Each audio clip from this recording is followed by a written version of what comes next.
Assalamualaikum warahmatullahi wabarakatuh. Perkenalkan, nama saya Salwa Azilniani Sayu dari kelas PAIA 1 NIM 241101010009. Di sini saya akan membahas 4 materi dari mata perkuliahan pendidikan kewarganegaraan.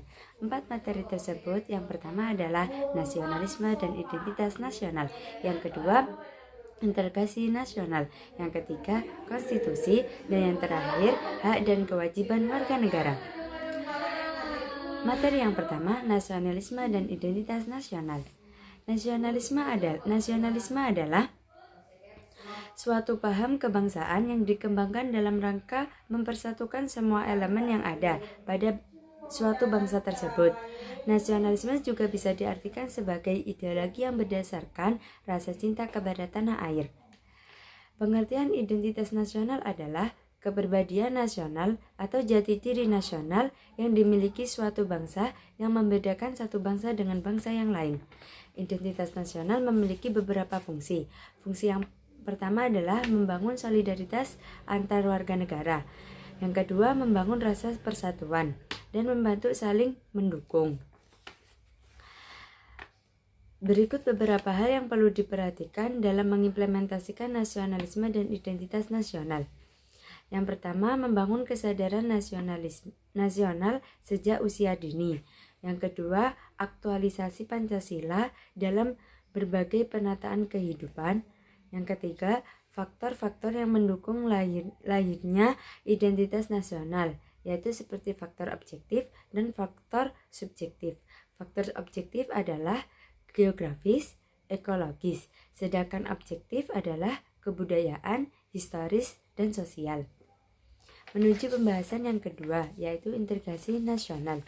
Integrasi nasional adalah usaha dan proses mempersatukan perbedaan-perbedaan yang ada pada suatu bangsa tersebut sehingga terciptanya kesadaran dan keselarasaan secara sosial. Contoh dari integrasi nasional adalah gotong royong, upacara, dan membantu anggota keluarga.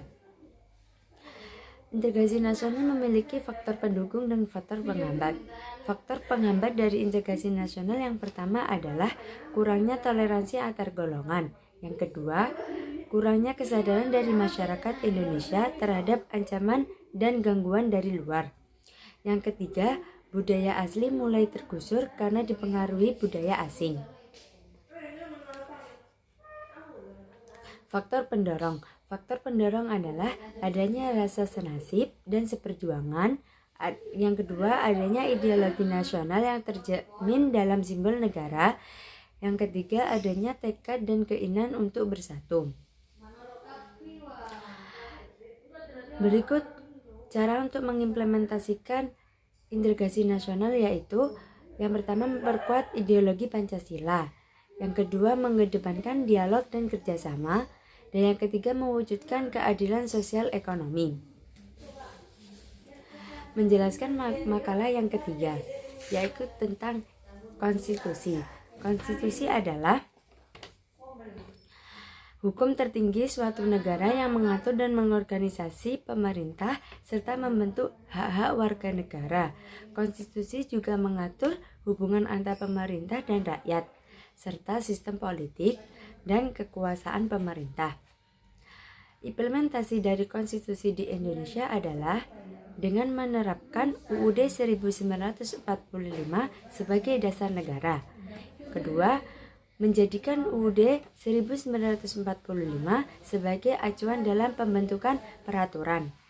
Dan yang terakhir, menjamin hak asasi manusia. Lanjut ke pembahasan yang terakhir, yaitu yang keempat, tentang hak dan kewajiban warga negara. Hak dan kewajiban warga negara bersifat timbal balik. Hak warga negara memberi kebebasan dan perlindungan, sedangkan kewajiban mendorong partisipasi aktif dan tanggung jawab terhadap negara dan masyarakat. Berikut mengimplementasikan hak warga negara dan dalam pendidikan dapat dilakukan melalui beberapa langkah. Langkah yang pertama adalah pendidikan tentang hak dan kewajiban, mengajarkan siswa tentang hak-hak dasar mereka sebagai warga negara. seperti hak pendidikan, kebebasan berbicara dalam hak dan hak atas perlindungan hukum. Hal ini dapat dilakukan melalui materi pembelajaran seperti menggunakan buku, video, dan sumber daya digital untuk menjelaskan konsep-konsep hak dasar. Yang kedua, kegiatan diskusi.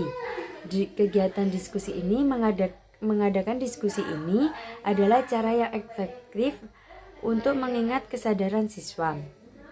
Beberapa cara untuk melaksanakannya ada dua.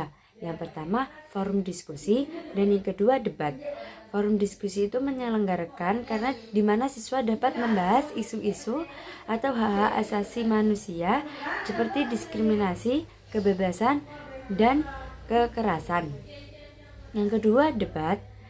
Debat ini mengadakan kegiatan siswa dengan topik-topik relevan, mendorong siswa untuk melakukan penelitian dan pemikiran yang kritis. Dan yang terakhir adalah keterlibatan dalam organisasi. Keterlibatan dalam organisasi ini mendorong siswa untuk aktif dalam organisasi, di mana mereka dapat belajar tentang perwakilan, demokrasi, dan pengambilan keputusan.